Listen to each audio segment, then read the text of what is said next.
संविधान लागू हुआ, उसके बाद जो भूमि अधिग्रहण कानून लागू हुए, लैंड रिफॉर्म्स हुए, और लैंड रिफॉर्म्स के बाद ये जमीनें हमें मिली। ये दिया है संविधान ने आपको। हम संविधान की प्रस्तावना में पढ़ते हैं कि संविधान की शुरुआती लाइन क्या है। सबसे पहली लाइन, तो सबसे पहली लाइन में लिखा हुआ है, we the people of India, हम भारत के लोग। We the people of India, हम भारत के लोग भारत को क्या बनाना चाहते हैं, यह संविधान में लिखा है। यानी संविधान का स्रोत क्या है? आप। संविधान ने लोगों को ताकत दी है, आम आदमी को ताकत दी है। संविधान की पहली लाइन है, हम भारत के लोग भारत को एक संपूर्ण प्रभुत्व संपन्न। आपने देखा होगा, किताबों में पढ़ा होगा, शुरुआती पृष्ठ पर मिलता है वो। हम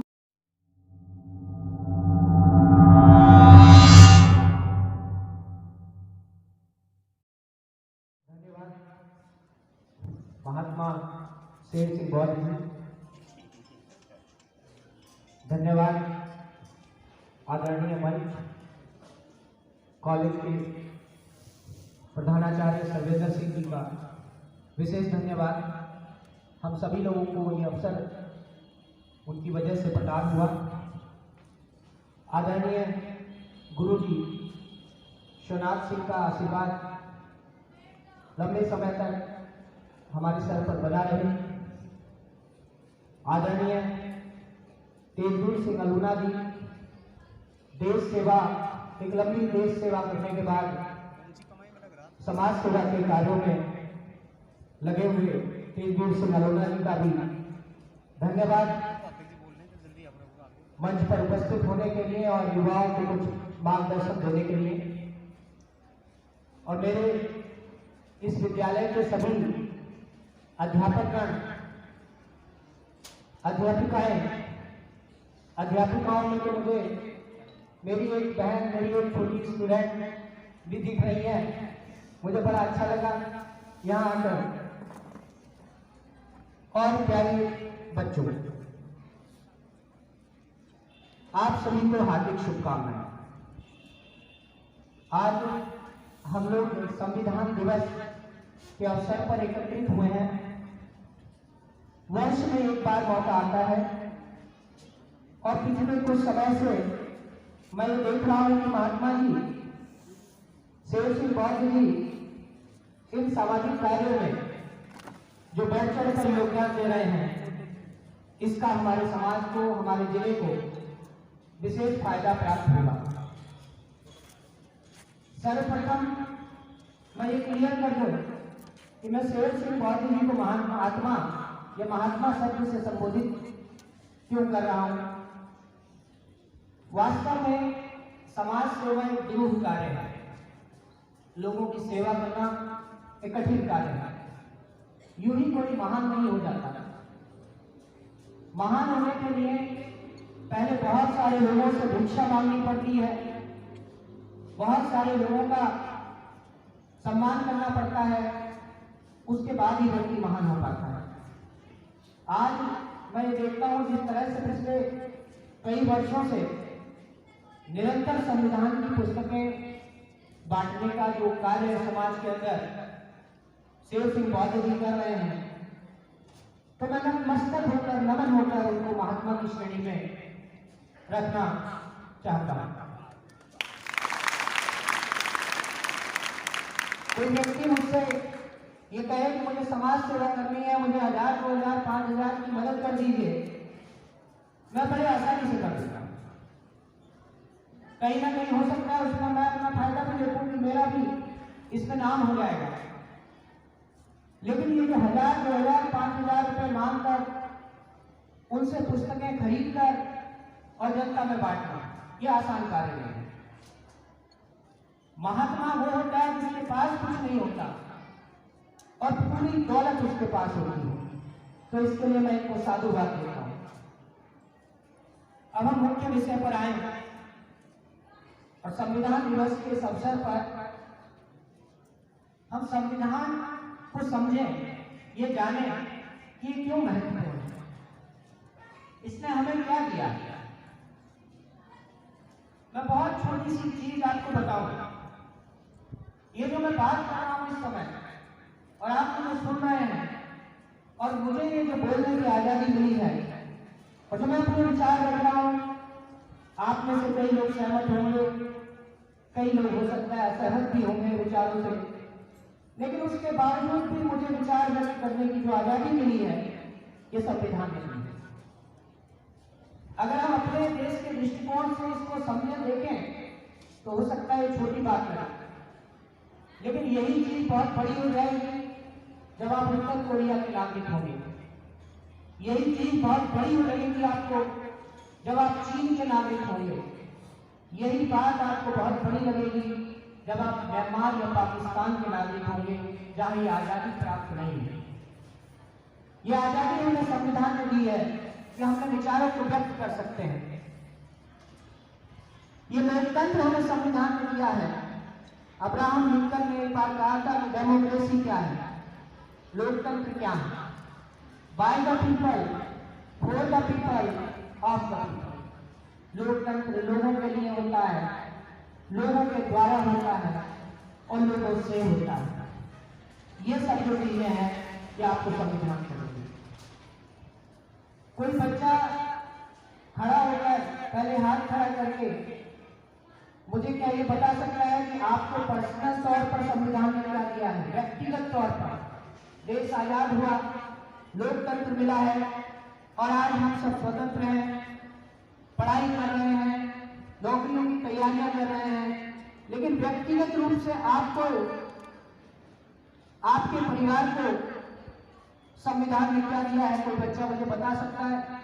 मैं आशा करूंगा कि इंटर कॉलेज में जो बच्चे हैं, मतलब इंटर क्लास के जो 12th के और 11th के बच्चे हैं, पॉलिटिकल साइंस भी एक विषय होता है। हाँ, अधिकार दिए। गुड, बैठो। बहुत तरह के अधिकार दिए, बहुत अच्छा है, शाबाश। देखिए, हम लोग अपने खेतों में जुताई करते हैं, कई बार अपनी मेड़ को लेकर हम पड़ोसी से झगड़ा भी करते हैं। हम सोचते हैं कि मेड़ को एकदम काट दिया जाए, उसके बगल में बिल्कुल अपना अनाज बोया जाए। 1950 से पहले ये स्थिति नहीं थी। ये जो खेत थे जिन्हें आज हम अपना बताते हैं, ये खेत आपको संविधान ने दिए हैं, ये जमीनें आपको संविधान में दी हैं। इससे पहले ये जमींदारों की हुआ करती थी। आप कल्पना करिए, हम सब किसानों के बच्चे हैं, मोस्टली जो यहाँ पर बैठे हैं ज्यादातर किसानों के बच्चे हैं। आप कल्पना करिए कि अगर ये जमीनें आपके पास ना होती, ये आपकी ना होती, तो आज आप इतने सुगम तरीके से आराम से बैठकर क्या आप संविधान दिवस को इस प्रकार से मना रहे होते? क्या आपको लगता है ऐसा बिना जमीनों के क्या हम सरवाइव कर पाते? ये सब जमीनें आजादी से पहले जमींदारों की हुआ करती थी। संविधान लागू हुआ, उसके बाद जो भूमि अधिग्रहण कानून लागू हुए, लैंड रिफॉर्म्स हुए और लैंड रिफॉर्म्स के बाद ये जमीनें हमें मिली हैं। ये दिया है संविधान ने आपको। हम संविधान की प्रस्तावना में पढ़ते हैं कि संविधान की शुरुआती लाइन क्या है? सबसे पहली लाइन, तो सबसे पहली लाइन में लिखा हुआ है, we the people of India, हम भारत के लोग।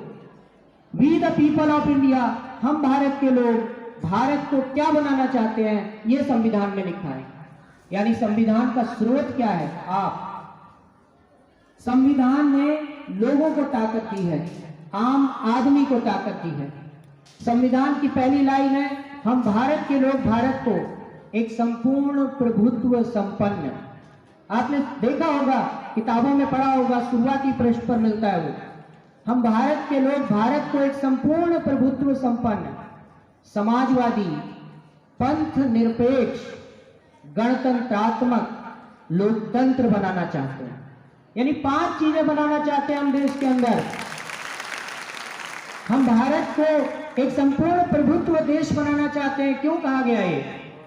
क्योंकि हम संपूर्ण प्रभुत्व नहीं थे, हमारे ऊपर हमारे द्वारा बनाए गए कानून लागू नहीं थे। हम दूसरों के द्वारा बनाए गए कानूनों से चल रहे थे। ब्रिटिश कानूनों के द्वारा भारत की सत्ता को संभाला गया था।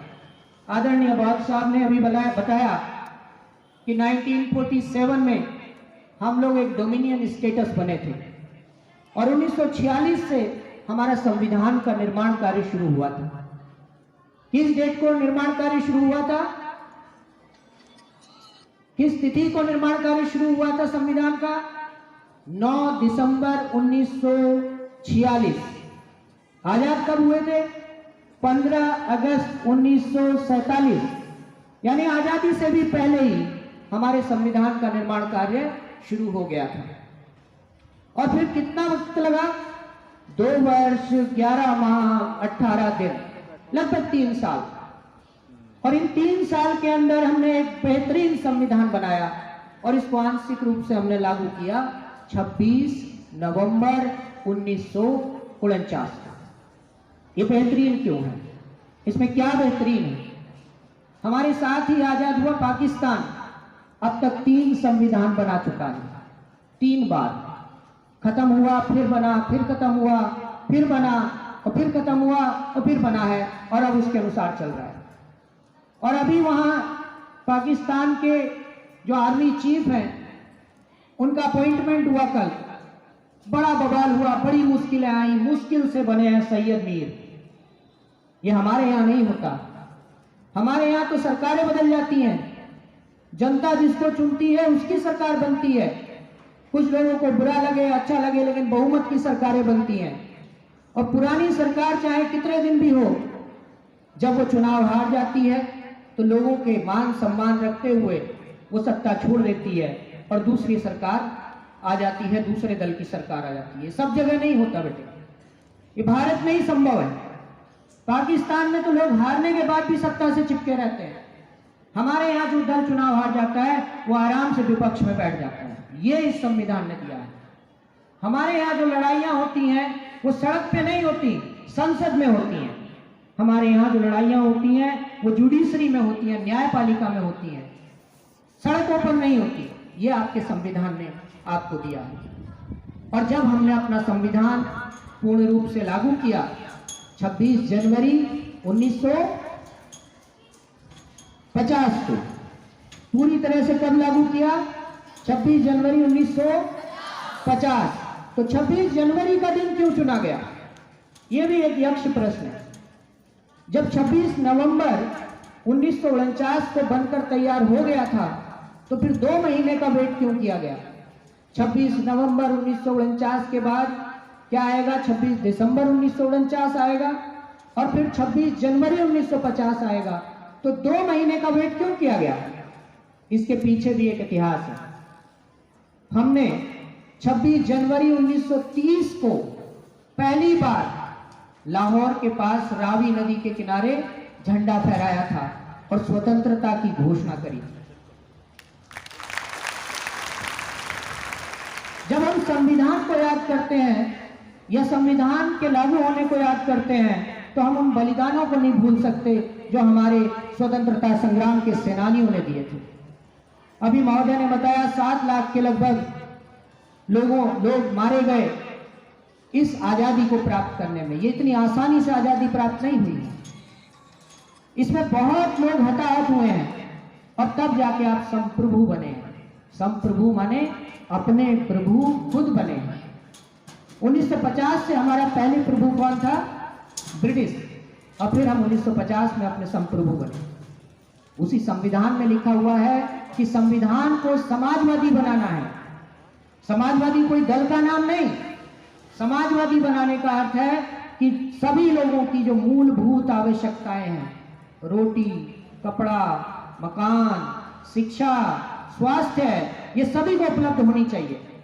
ये किसने दिया है? ये संविधान ने दिया।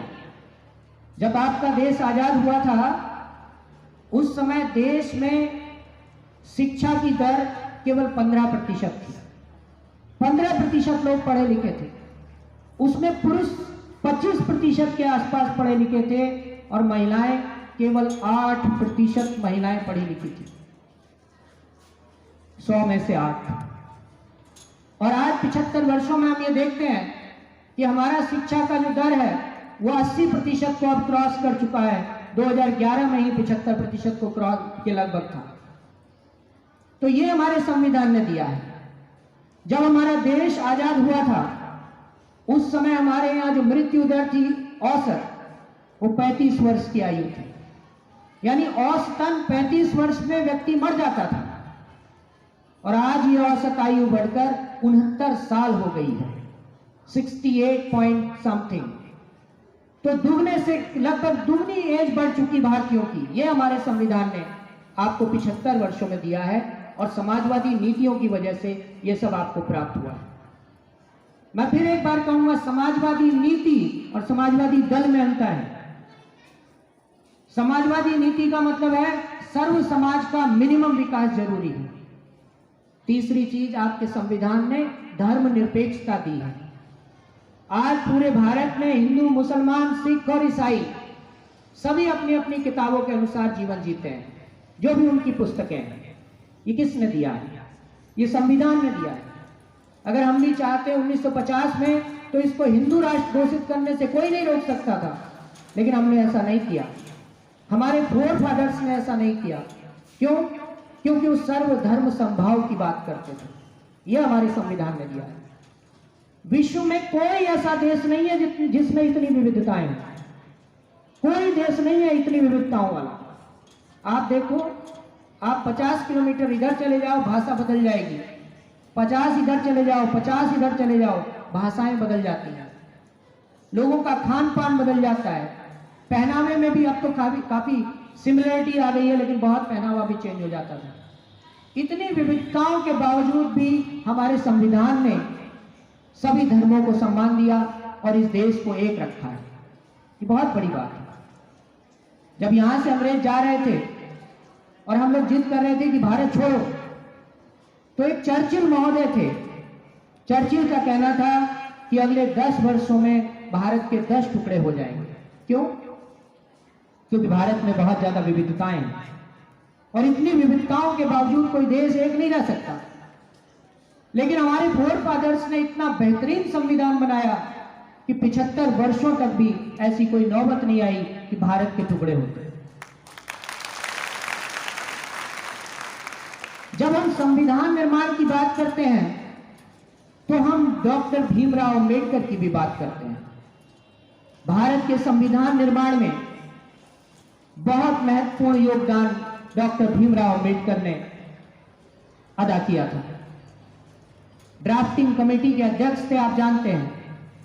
ड्राफ्टिंग कमेटी का काम किस तरह का था ये समझ लीजिए थोड़ा सा। रफ संविधान बनाया गया पहले, फेयर नहीं, रफ। जैसे कई बार आप अध्यापक महोदय क्लास में डिक्टेट कराते हैं तो आप फटाफट लिख लेते हैं। कई बार थोड़ी बहुत गलतियां भी होती हैं, लेकिन जल्दी जल्दी कर देते हैं। फिर जब घर जाते हैं उसको फेयर कॉपी करते हैं, तो फेयर में अगर कुछ कमियां रह गई हैं उनको सही करते हैं, कुछ और जोड़ना है उसको जोड़ते हैं, कुछ और घटाना है उसको घटाते हैं। एग्जैक्टली यही काम डॉक्टर भीमराव अंबेडकर, जिस कमेटी के अध्यक्ष थे, उन्होंने किया था। उन्होंने संविधान का ड्राफ्ट तैयार किया, रफ संविधान तैयार किया, और ऐसे समझ लीजिए जैसे यही उस समय की संविधान सभा है। इसी संविधान सभा ने वो संविधान बनाया, तो उसके एक एक आर्टिकल को, एक एक अनुच्छेद को संविधान सभा में लाया गया। संविधान सभा में बहस हुई, बहस के बाद उसमें कुछ जोड़ा गया, कुछ घटाया गया, और इन सब के बाद फिर उसको वहां पर वोटिंग कराई जाती थी, और जब वोटिंग में वो पारित हो जाता था तो उसके बाद वो अनुच्छेद फाइनल होके संविधान में जगह पाता था। एक एक करके अनुच्छेद जोड़े गए हैं, इसलिए लगे 3 साल। 395 अनुच्छेद बनाए गए, आप जानते होंगे, जो 12th क्लास के होंगे, और 8 अनुसूचियां बनाई गई। बहुत बारीकी से इस संविधान को बनाया गया। हमारा संविधान बहुत लचीला है। 100 से ज्यादा संशोधन इसमें हो चुके हैं, और बहुत कठोर भी है, क्योंकि कोई एक पार्टी या एक वर्ग चाहे तो इसे परिवर्तित नहीं कर सकता। इस संविधान में के अंदर लोकतंत्र और गणतंत्र के साथ साथ न्याय की बात की गई है। कैसा न्याय? केवल राजनीतिक न्याय नहीं, वोट डालने और चुनाव लड़ने का न्याय नहीं, सामाजिक न्याय भी। छुआछूत के लिए मना किया गया है। छुआछूत को क्या किया गया है? बंद किया गया। छुआछूत जानते हैं बच्चे? छुआछूत का मतलब था कि किसी और जाति का बच्चा अगर आपके बगल में बैठ जाता तो आप मैले हो जाते। कैसे मैले हो जाते? क्योंकि वो निम्न जाति का है।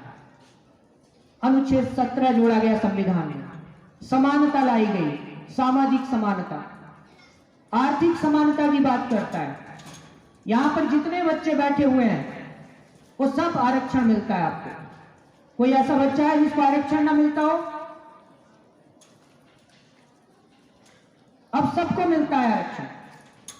या तो ओबीसी होगा, या एससी होगा, या एसटी होगा, या ईडब्ल्यूएस होगा, इकोनॉमिकली वीकर सेक्स। सबको रिजर्वेशन मिलता है। और सबको रिजर्वेशन कौन देता है? संविधान देता है। क्यों देता है? इसलिए देता है जो विकास की दौड़ में पिछड़ गए हैं, जो पीछे रह गए हैं, उन वर्गों को भी उनके साथ लाया जा सके जो विकास की दौड़ में आगे हैं। संविधान समानता लाता है, संविधान स्वतंत्रता लाता है। किसकी स्वतंत्रता? आप जैसा चाहे वैसे पूजा कर सकते हैं। मंदिर में जाके करना चाहें मंदिर में कर सकते हैं, मस्जिद में करना चाहें मस्जिद में कर सकते हैं, गुरुद्वारे में, गिरजाघर में, जहां चाहे वहां आप पूजा कर सकते हैं। किसने दिया ये? संविधान। अगर संविधान की किताब नहीं रहेगी, अगर ये संविधान ना हो तो आपके धार्मिक ग्रंथ भी नहीं रहेंगे। हम एक दूसरे को मार के मर जाएंगे। हम दूसरे की विभिन्नताओं को, अलग तरीकों को स्वीकार ही नहीं करेंगे। ये सब संविधान ने आपको दिया है। संविधान केवल समानता ही नहीं देता, भाईचारा भी देता है। संविधान की वजह से ही आज इतना भारत का पूरे विश्व में डंका है। भारत आज विश्व की 5वीं बड़ी अर्थव्यवस्था बन गया है, जानते हो? भारत का ही एक व्यक्ति उस देश का प्रधानमंत्री बन गया जिस देश ने भारत को 200 वर्षों तक गुलाम रखा। जानते हैं? ऋषि सुनाक इंग्लैंड के प्रधानमंत्री बन गए। कैसे बन गए? कैसे पॉसिबल हुआ? भारत की शिक्षा पद्धति, भारत की संस्कृति की वजह से पॉसिबल हुआ। मान लो वो एक कट्टरपंथी होते, धर्म के नाम पर बहुत ही झगड़ालू किस्म के व्यक्ति होते, तो क्या इंग्लैंड कभी उन्हें, एक ईसाई देश, क्या एक हिंदू को कभी प्रधानमंत्री के रूप में स्वीकार करता? ये आपकी संस्कृति है। ये संविधान ने आपको इस लायक तैयार किया है कि आप विदेशों में जाके उस देश का भी प्रधानमंत्री बन जाते हैं जिस देश ने आपके ऊपर 200 वर्षों तक राज किया था। ये संविधान की देन। तो बच्चों, संविधान ने हमें बहुत सारे अधिकार दिए हैं, अनगिनत अधिकार दिए हैं, लेकिन संविधान ने कुछ हमारे ऊपर हमारे कर्तव्य भी रखे हैं। संविधान के ही भाग 4A में कुछ कर्तव्य भी हैं। जैसे मैं एक छोटा सा कर्तव्य बताऊं आपको। आपके गांव में प्राइमरी का स्कूल होगा, आप में से कई बच्चे उसमें पढ़े होंगे। अब आप वहां से छोड़ कर आ गए होंगे, वो सरकारी स्कूल है। आप उसकी दीवार पर अगर कुछ उल्टा सीधा लिख रहे हैं, आप उसका प्लास्टर तोड़ रहे हैं, आप उसकी ईंटें हटा रहे हैं, खिड़कियों को तोड़ रहे हैं, या उसके अंदर से कोई ऐसी चीज को इधर उधर कर रहे हैं, आप क्या कर रहे हैं? आप अपने कर्तव्य का पालन नहीं कर रहे हैं। संविधान कहता है कि आपका कर्तव्य है कि सरकारी संपत्ति की रक्षा करना। वो सब हमारा है, हम सब टैक्स देते हैं। आपने जो शर्ट पहन रखी है, इस पर आपने टैक्स लिया है, इनडायरेक्ट टैक्स। कोई भी ऐसी चीज नहीं है जिस पर टैक्स न कर ना जाता हो, हर चीज पर कर जाता है। एक पेन भी आप खरीद रहे हैं, उसका भी टैक्स सरकार के पास पहुंचता है, और वही सब टैक्स इकट्ठा होकर सरकारी सुविधाएं प्रदान करता है। ये सड़कें बनती हैं, अस्पताल बनते हैं, स्कूल बनते हैं, ट्रेनें चलती हैं, ये सब वहीं से है। तो हमारी ये जिम्मेदारी है, हमारा कर्तव्य भी है कि हम इनकी सबकी सुरक्षा करें, इनको सबको अपनाएं। हमारी प्रकृति की रक्षा भी हमारा कर्तव्य है। छोटे छोटे बच्चे होते हैं, खेत में जाते हैं, अपना बड़ा डंडा ले लेते हैं, समझ नहीं लेते कुछ। और जब आजकल सरसों के फूल लगे होंगे या भी नहीं आए आ जाएंगे, तो जब छोटा बच्चा डंडा लेकर जा रहा है और फूलों की गर्दन काटता चला जा रहा है, सटा सटा, आप अगर देख रहे हैं आपका कर्तव्य है उससे कहो कि ये गलत बात है। प्रकृति को बचाना भी हमारा कर्तव्य है। अभी प्रधानमंत्री ने एक मिशन शुरू किया है लाइफ, यानी लाइफ स्टाइल फॉर एनवायरनमेंट, यानी हमारी लाइफ स्टाइल कैसी होनी चाहिए, पर्यावरण के अनुकूल होनी चाहिए। हम पर्यावरण को बचाएं। जो कूड़ा इकट्ठा कर देते हैं बाहर, अपने घर के बाहर कूड़ा इकट्ठा किया, उसमें आग लगा दिया, पड़ोसी आया कह रहे हैं कि आग मत जलाओ, धुआं मेरे यहाँ जाएगा। हम उसको कह रहे हैं मेरा कूड़ा था, मेरी माचिस थी, मैंने आग लगाई, तुम्हें क्या दिक्कत आई? ये नहीं, दिक्कत है उसको। क्यों? क्योंकि ये सारी प्रकृति हमारी है, साझी है, हम सबकी है। हमें सबको इसको बचाना पड़ेगा। पन्नियों का प्रयोग हमें कम करना पड़ेगा। ये भी संविधान में लिखा हुआ है। बस दिक्कत कहाँ आ रही है, हम उसको पढ़ नहीं रहे। हमारे माता पिता का हमें सम्मान करना चाहिए, हमें बड़ों की आदर करना चाहिए और अपने जो हमारे फ्रीडम फाइटर्स थे उनका सम्मान करना चाहिए। ये भी आपका मौलिक कर्तव्य है, ये भी संविधान में लिखा हुआ है, लेकिन हमें पता नहीं। तो जब पता नहीं है तो ऐसे मिशन चलने चाहिए जैसे हमारे शेष की बौद्ध जी ये मिशन चला रहे। हर घर में संविधान की किताब होनी चाहिए, घर घर संविधान। अच्छी बात है, राष्ट्रवाद भी अच्छी चीज होती है। अभी 15 अगस्त को हमने हर घर झंडा अभियान चलाया था, हर घर पे झंडा लगा था। राष्ट्रभक्ति बहुत जरूरी है और राष्ट्रभक्ति जो होती है वो किसानों के बच्चों में ज्यादा होती है। ये देश को जो बचाता है किसान ही बचाता है। लॉकडाउन के समय द्वितीय और तृतीय क्षेत्र उल्टी सीधी सांसें लेने लगा था। केवल कृषि क्षेत्र था जिसमें 4% की ग्रोथ रेट दर्ज की गई कोविड-19 के समय में। तो आप ही लोग देश के कायरधार हैं, आप ही बचाएंगे इसको और आप ही ने बचाया है। सारी फौज गांवों से जाती है, सारे किसान गांव के होते हैं और यही मूलभूत आवश्यकताएं होती हैं किसी देश के सर्वाइवल के लिए, किसी देश के जीवित बचे रहने के लिए। तो आप इस देश के कायरधार हैं। तो मेरा आप सबसे ये रिक्वेस्ट है, आग्रह है, छोटे भाई बहन हो, आप थोड़ी सी बात मेरी मान लेना।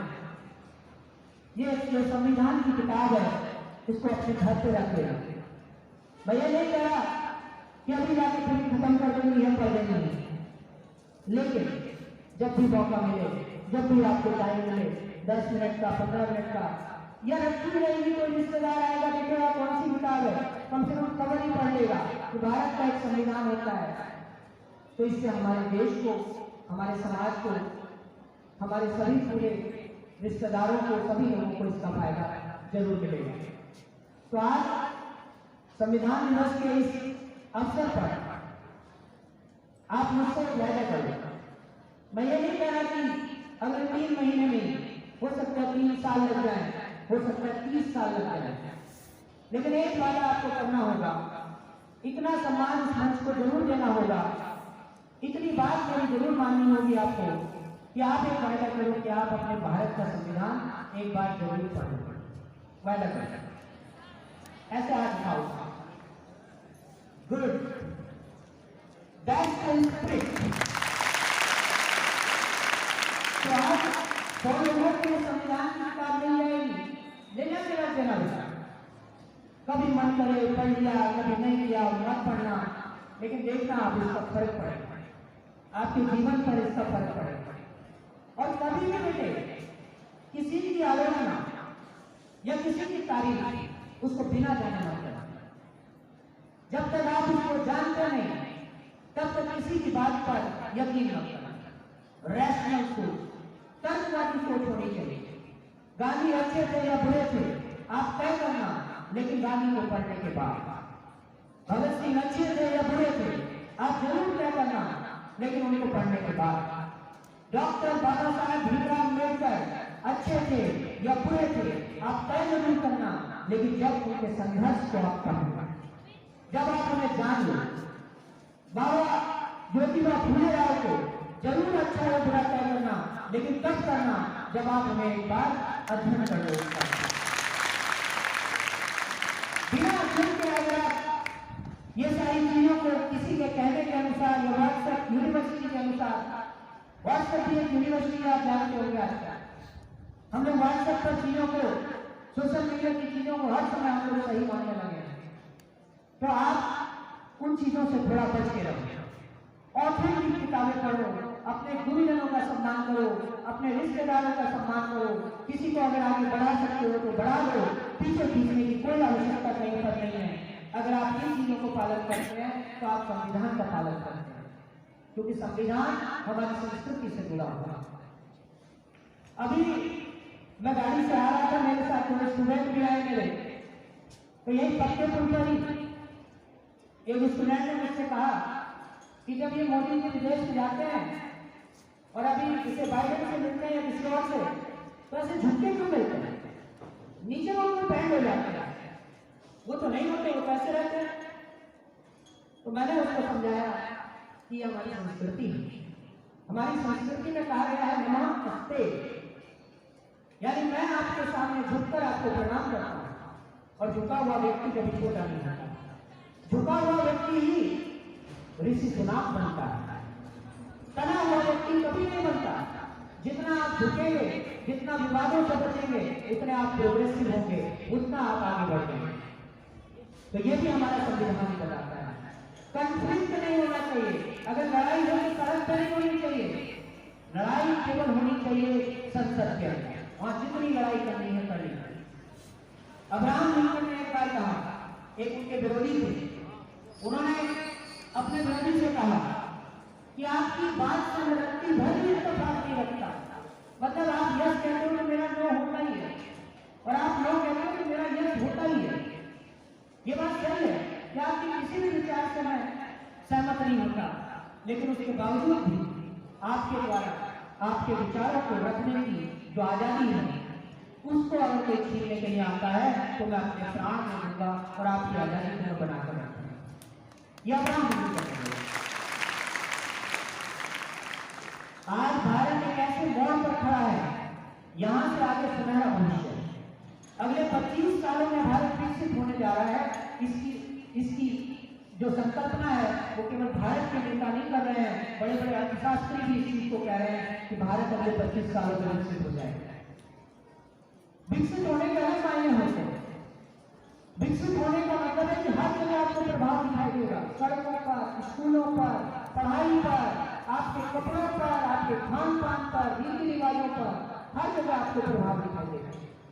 ये 75 सालों में संविधान ने इस देश का आधार तैयार किया है, ये नींव तैयार हो चुकी है, और अब इस नींव पर एक बेहतरीन इमारत बनाने का समय आ गया। अगली क्वार्टर सेंचुरी में इस पर बहुत बेहतरीन एक इमारत बनेगी। चीन की अर्थव्यवस्था डूब रही है, पूरे विश्व की अर्थव्यवस्था स्लोडाउन में चली गई है। भारत की अर्थव्यवस्था जीडीपी विकास दर अभी भी 6% और 7% की दर से विकास। किसने किया है? ये केवल भारत का जो संविधान है, जिसने आपस के कंफ्लिक्ट को खत्म किया, हमको एक बनाया, और उस एकता की वजह से आज भारत विश्व में एक सुपर पावर बनने जा रहा है। आज हम एक रीजनल पावर बन रहे हैं। हमारे संबंध यूएसएसआर से भी अच्छे हैं, हमारे संबंध यूएसए से भी अच्छे हैं, हमारे संबंध दूसरे कई और देशों से भी अच्छे हैं। ऐसा सब जगह नहीं है। यूएसए के संबंध चाइना से बहुत खराब है, चाइना के यूएसए से खराब है, यूएसए के रशिया से खराब है, रशिया के यूक्रेन से खराब है, सबके किसी न किसी से खराब है। लेकिन हमारी एक स्थिति ऐसी बन गई है इंडो पैसिफिक में कि हमारे संबंध सभी देशों से लगभग सही है। पाकिस्तान को तो मैं अलग देश मानता नहीं हूँ, क्योंकि पाकिस्तान हमारा ही पार्ट था, और गांधी जी ने ये कहा था कि एक समय ऐसा आएगा कि पाकिस्तान दोबारा से भारत में मिल जाएगा, और वही संविधान की सबसे बड़ी चीज है। ये संविधान फिर से एक अखंड भारत बनाएगा, एक पूरा एक एरिया जो हिमालय के दक्षिण में आता है, जिसमें अफगानिस्तान, पाकिस्तान, नेपाल, भूटान, श्रीलंका, बांग्लादेश देश आते हैं। ये सब भारत के हिस्से कभी न कभी रहे इतिहास में। और अगर आपको सुपर पावर बनना है, और अगर आपका देश महान बनेगा, तो जब ये सारे टुकड़े जो टूटे हुए हैं, जब ये वापस जोड़ लिए जाएंगे, तब वास्तव में आपका भारत एक संपूर्ण भारत बनेगा। ये करना है संविधान, और ये करना है आपको। आपके पास अगर मनुष्य अमर नहीं हुआ अगले 25-30 साल में, ऐसा भी हो सकता है। अभी आप पढ़ेंगे, जानेंगे, साइंस पढ़ेंगे, बहुत बड़ी बड़ी डिस्कवरीज हो रही है, तो आपके पास 40, 50, 60 साल का समय है आयु में, और आपके सामने इतने बड़े परिवर्तन आएंगे, ये सब संविधान की देन है। तो अंत में मैं बाबा साहेब भीमराव अम्बेडकर को नमन करता हूँ, महात्मा ज्योतिबा फुले को नमन करता हूँ, महात्मा गौतम बुद्ध को भी नमन करता हूँ, और हमारे जिले के महात्मा शेर सिंह बौद्ध जी को भी मैं नमन करता हूँ कि इतना अच्छा अवसर। और बच्चों, आपका गांव शेर सिंह बौद्ध जी के आसपास में, मैं आपसे एक रिक्वेस्ट और करूंगा, प्रॉमिस नहीं कराऊंगा, प्रॉमिस तो आप किताब वाला कर देंगे, तो आपको पढ़ना। और याद रखना इस डेट को 26 नवंबर 2022 को आपने वायरल किया रहेगा जनवरी से, और भूलना नहीं है इसको। शेर सिंह बौद्ध जी के आसपास के गांव के भी कई बच्चे होंगे, मैं चाहता हूं क्यों ना इनको महात्मा शब्द से हम संबोधित करना शुरू करें। महान आत्मा वो होती है, महान आत्मा वो होती है जो अपने लिए नहीं करती, और अगर हमने ऐसा कर दिया तो यकीन मानिए, अगर थोड़ी बहुत मैल बचती रही होगी दिमाग में और दिल में, मजबूरन साफ करनी पड़ेगी। क्योंकि जब आप किसी व्यक्ति को इतना उनका ऑर्डर देते हैं तो उसकी भी एक मॉरल रेस्पॉन्सिबिलिटी के ऊपर बोझ आ जाता है उसके ऊपर कि उसको वो फॉलो करना पड़ता है। तो अगर हो सके तो इस काम को भी आप शुरू करें, महात्मा शब्द से संबोधित करें। मैंने शुरू कर दिया है, देखा जाएगा आगे परिस्थितियां क्या मोड़ लेती हैं इस प्रकार। Thank you so much. और आप सभी लोग